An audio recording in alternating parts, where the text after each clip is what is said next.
think a lot about heritage and history and storytelling. Like it's all something that is a part of my work. I think at the end of the day, like art is about telling stories, and we happen to like as artists use a visual or more visual medium. Um, and so I think a lot about someone who talked about like how you needed to know your past in order to understand what was going on in the present and to like really start constructing and thinking about the future. And so I feel like heritage for me is again like sort of like that technology being another medium. It's something that's intertwined in my work. Like I can't make work without acknowledging the past, without acknowledging who I am, the experiences that I've had, and ultimately that informs my identity. Heritage is one of those things that like I may not phrase it as heritage, I may share it as experience or cultural background, things like that. Um, but yeah, I think it's just super intertwined into what I do and connected. And I think that's part of the reason why like my work has been very interested in like what has happened in the past. So looking at like historical documents, looking at census data and things like that, because I'm really interested in how our experiences as Asian Americans are really portrayed in like data and numbers, but data and numbers doesn't really talk about like the human condition or the emotion that is behind that data. And so I think that's where heritage sort of comes in, right? In terms of like history and background and what my parents draw upon, what I draw upon, what my community draws upon, more or less informs the work that I do. Yeah, so in terms of like childhood experiences, like I lived basically two parallel lives, probably from preschool to like ninth grade, essentially, where I would go to a Catholic primary school that was like all sort of your traditional like American sort of like schooling. And then in the evenings and in the weekends, like I would do like Chinese school essentially. And I would have like a second packet of homework. And I think that really like shaped like it was a really like very poignant and significant part of my childhood because I really learned how to live these like two separate lives. Essentially, like American school, I was one way, and Chinese school, I was another, spoke a different language, sort of, kind of, and also had this sort of like whole English thing. And for the most part, they were kind of independent of each other. And I had like sort of these like very two separate lives that I would live. And it wasn't really until high school where I was like kind of upset by this because I was like, why do I have a second packet of homework? Why do I have to do more school? Why am I in this like Chinese daycare and doing math when like I could be doing all these other things that I wanted to do? And not only was I really upset, I realized that there was difference, basically, that I was different from my American counterparts, essentially. And and that was really hard for me to sort of understand. And also my parents really didn't have that didn't really have like a similar experience, whereas which they had like a Chinese school or American school or anything like that. And so I think how that affected me is more about like learning about difference from a very young age and knowing that like because I was Chinese, there was this whole other part of my life that my American friends didn't get or understand. And so like going into high school and going into college and things like that, like I was very aware that I was different. And I wasn't sure what to make of it. Sometimes it was like, great, this is awesome. Like I get to do all these things because I'm Chinese. But on the flip side, I get sometimes treated differently. I'm unsafe in situations. I'm the only person who looks like this, or like I'm singled out. And so I think that like that sort of experience of living these like two parallel lives really made me understand difference, like in a way that I don't think that most people like really experience unless you are a person of color, essentially within this society.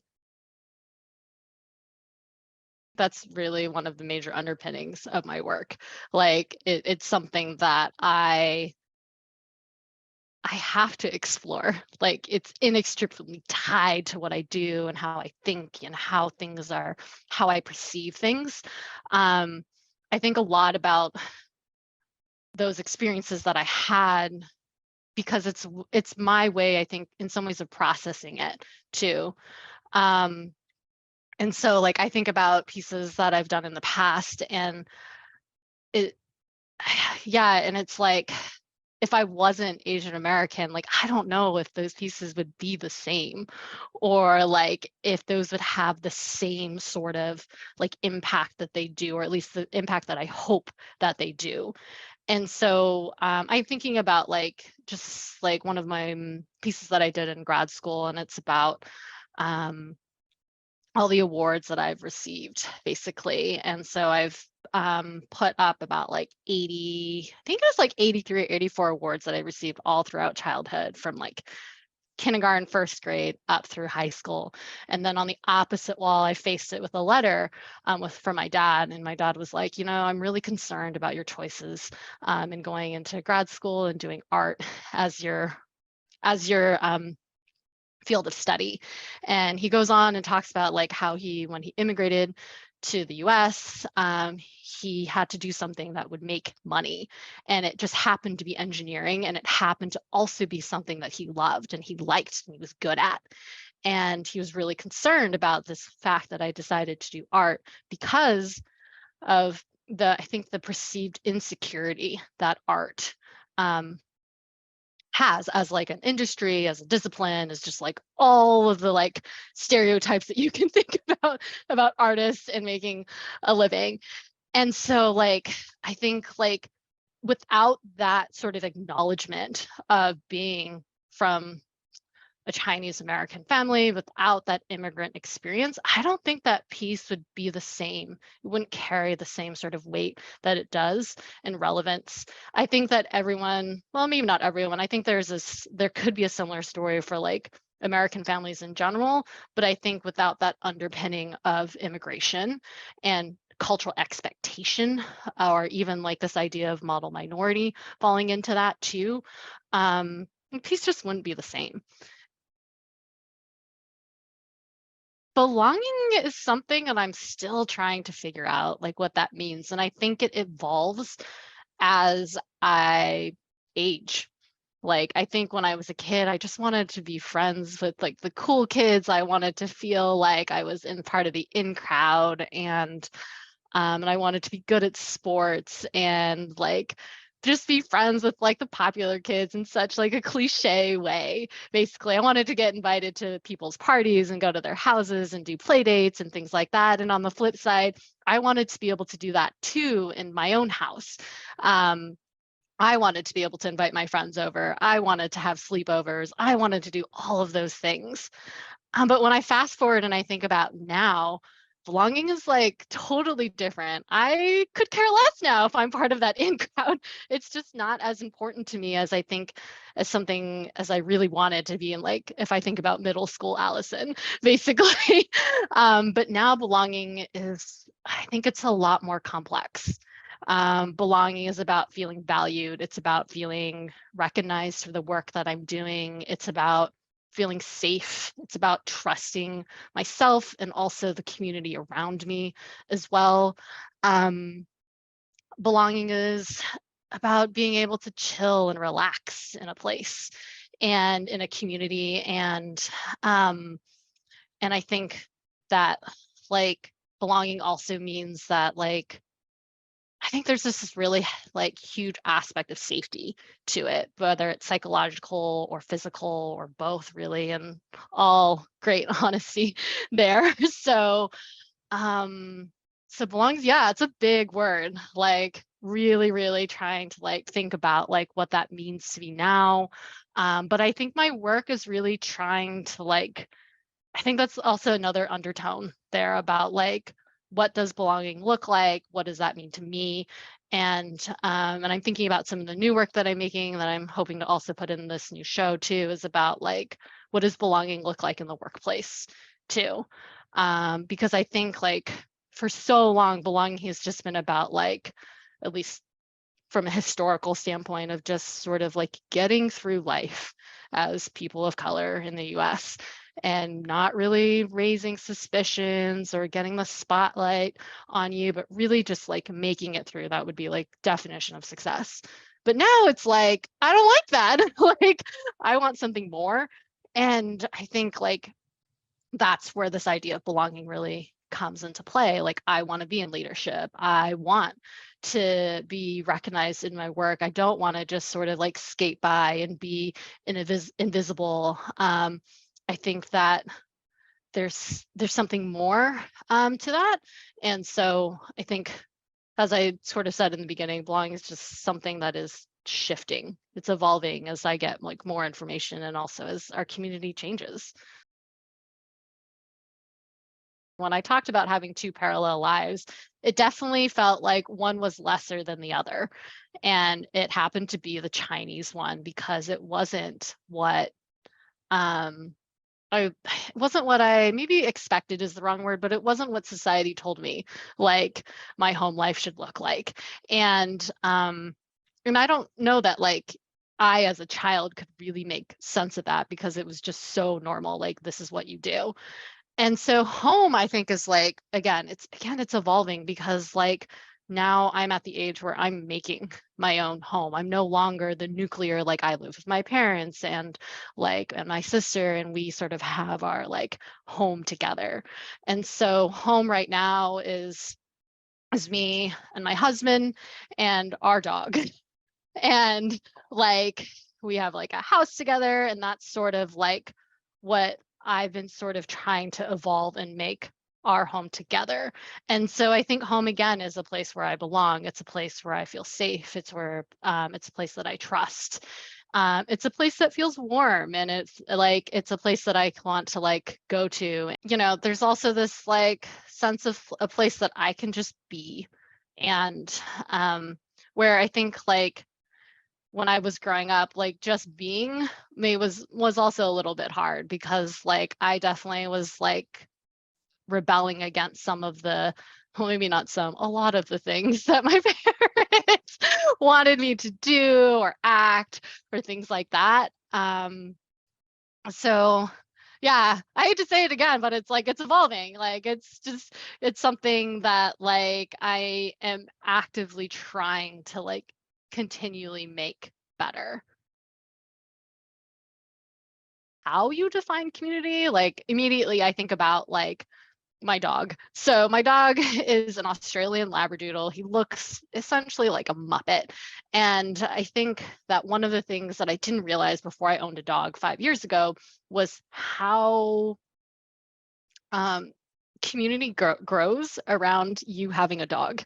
And so the thing that happened was like we would walk our dog Archie around, and suddenly people from our apartment building would be like, did you just move in? And we're like, no, we've been here for 3 years. Like, we just got a dog. And when we moved to our house, we didn't we started to know our neighborhood through our dog. And so like, and that's sort of how our community, like at least our like community like that we interact with really like kind of began, was us going outside and walking our dog.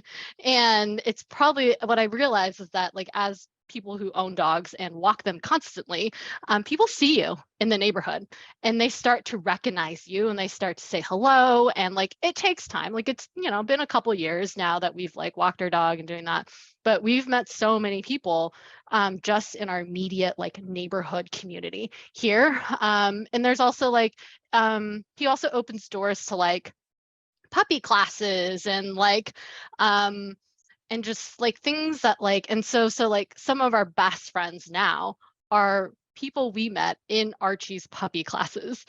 And and it's one of the ways that we've been able to sort of like make friends as adults outside of school. So I think like when I think about community, I think about the immediate like neighborhood community of people coming up and be like, hey, can I pet Archie? Or like if I'm walking, they're like, oh, hi, Archie. Like, let me like do it. It's like the neighborhood is his cheers and we're like sort of his like caretakers. I am part of the Asian American Women Artists Association. It is one of the communities that like I'm not very active in, but I do support as a both activist and artist organization. I think it's important that like once you graduate from school that you are able to find others who are interested in what you're doing.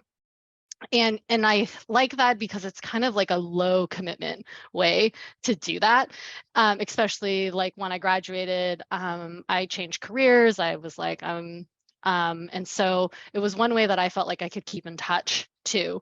I think other communities that I am part of are really about like things that I'm interested in. So whether it's art-based or like exercise-based or things like that. But I also think about community in that like racial lines too.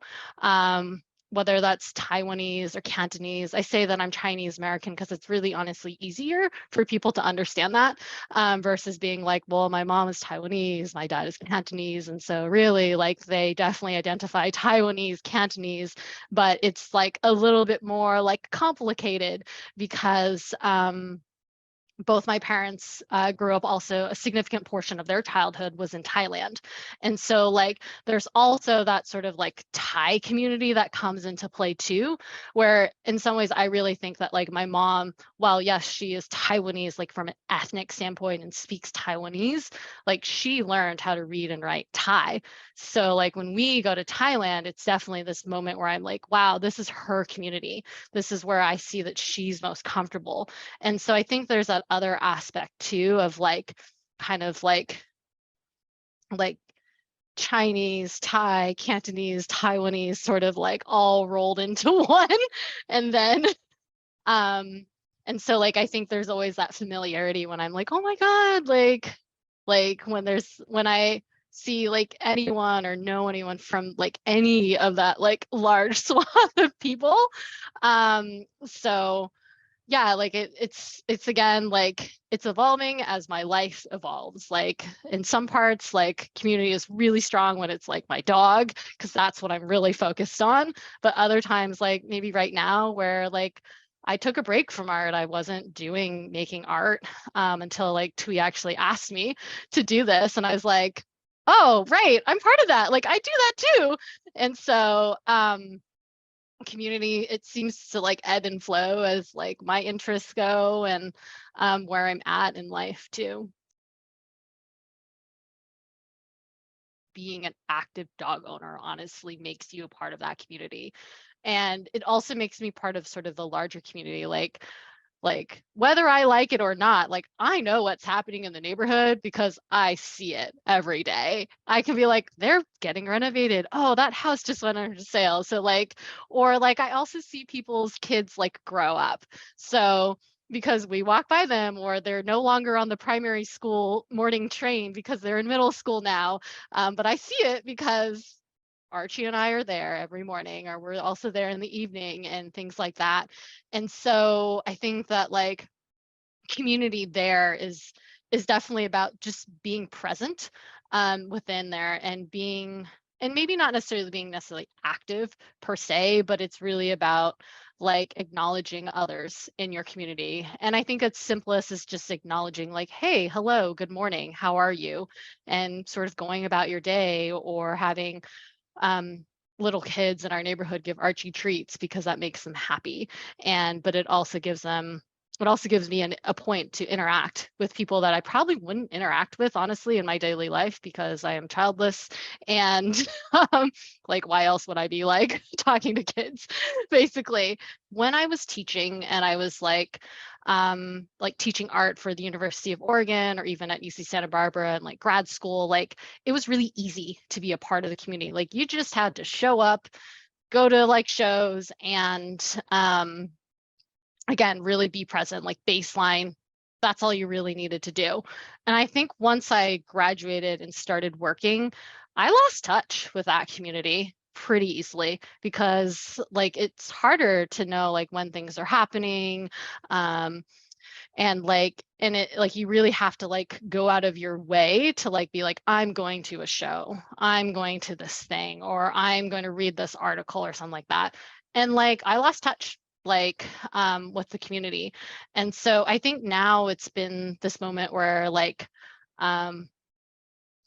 I've had to like really make time and really be very specific about like scheduling time to do this. So like just even this past, I think, week or so, like I got like a notification from the Asian American Women Art Association about an Asian American initiative at Stanford. There was a symposium that was happening.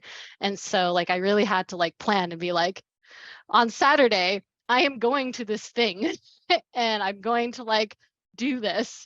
And so like I would say like being part of that community means like looking out for like notifications and things like that. Being on social media actually really helps too, just to see like when things are happening.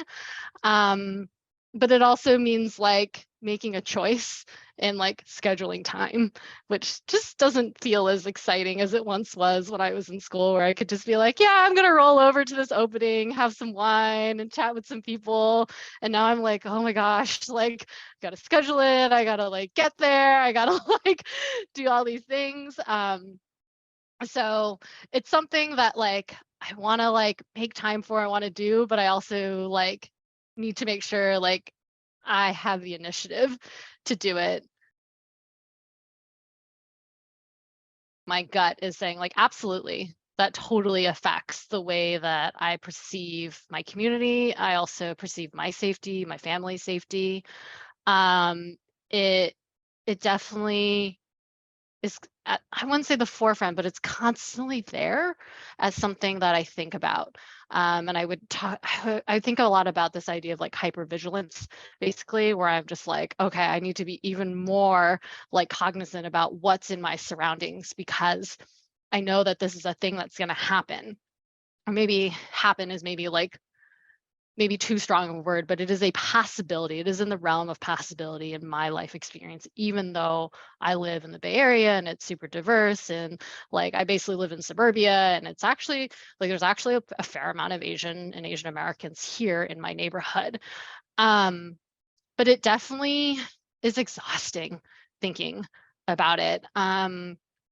And it's not something I've liked to think about too, because I don't want to worry about like my parents going out who are over the age of 65 and are in like that target group.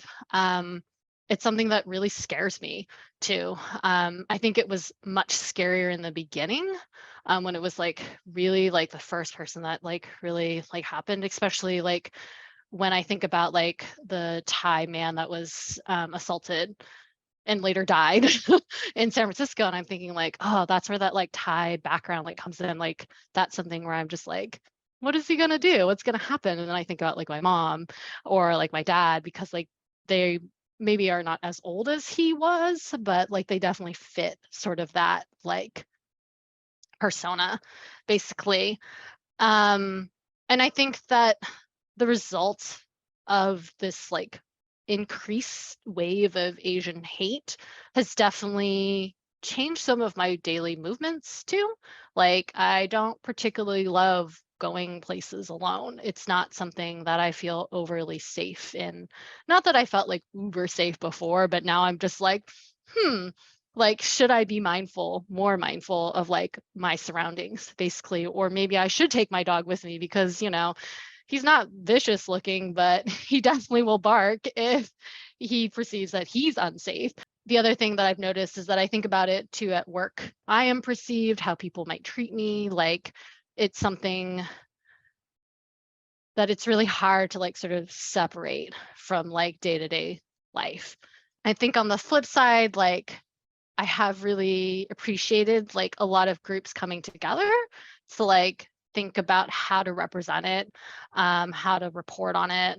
And so I really appreciate that. While also it scares me because I'm like, oh, I don't want to watch another video on Instagram of someone being attacked that looks like my parents.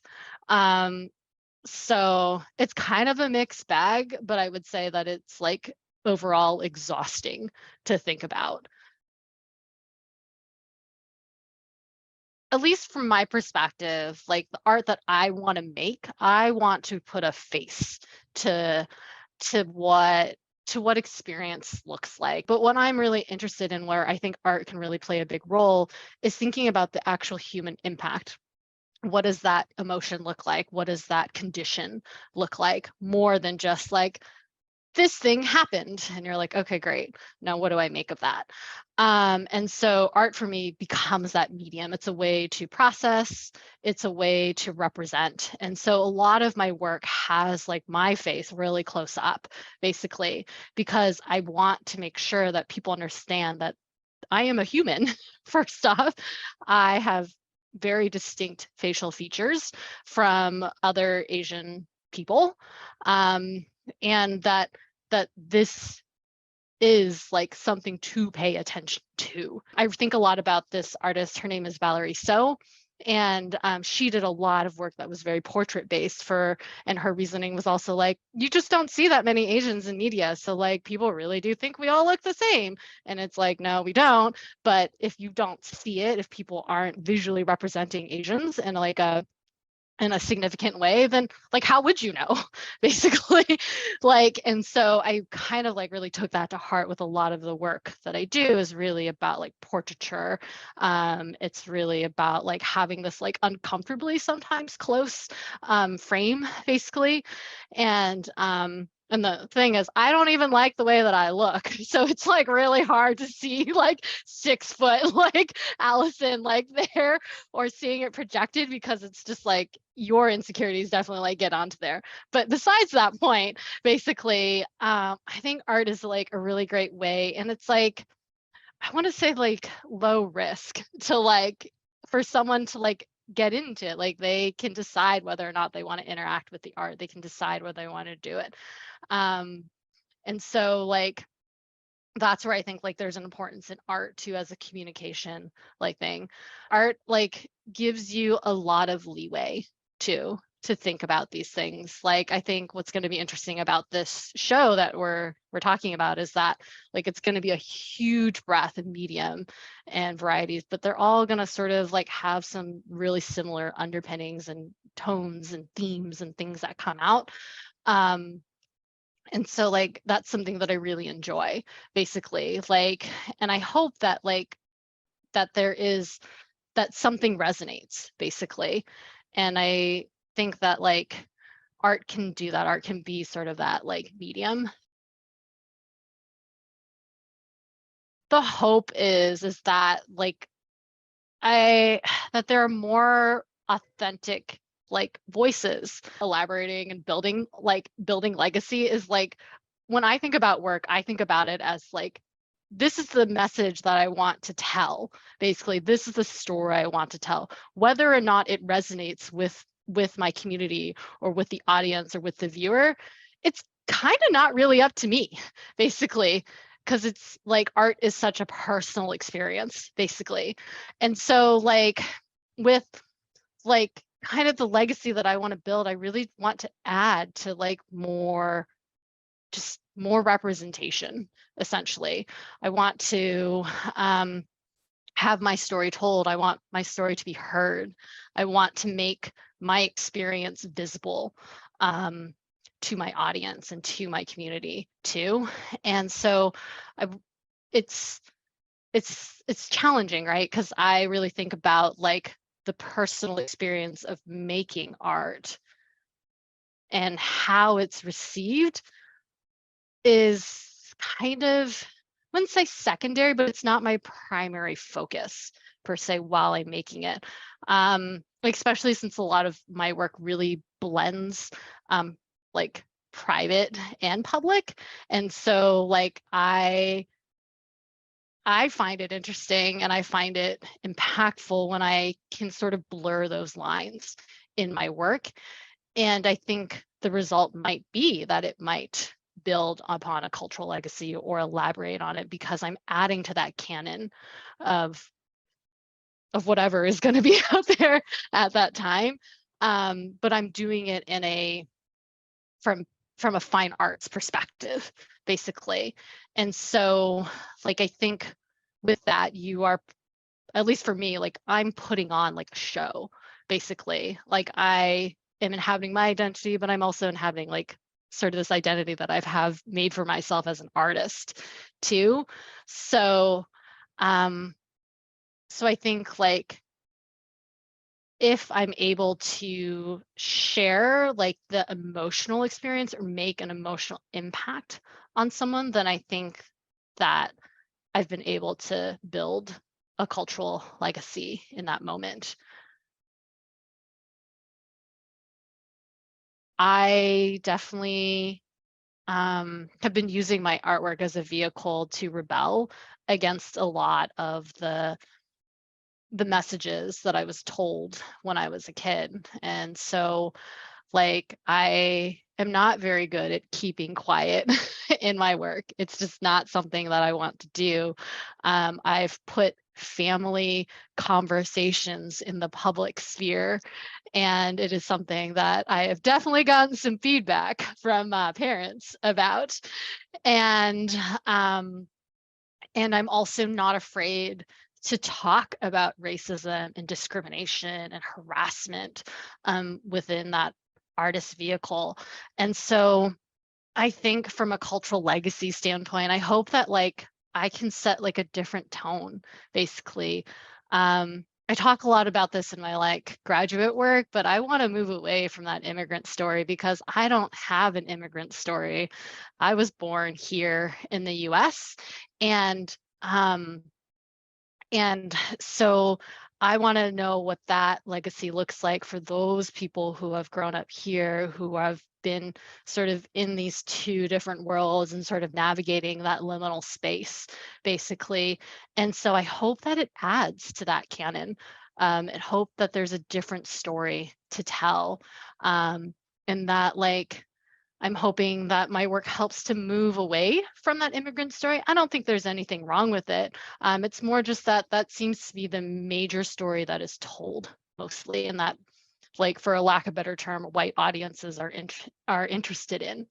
And like my work maybe references it, but it's not the main focus because I'm really trying to highlight that like Asian Americans have similar experiences. They're unique. There are experiences that are shared across just humans in general. It's not just like unique to us or anything like that.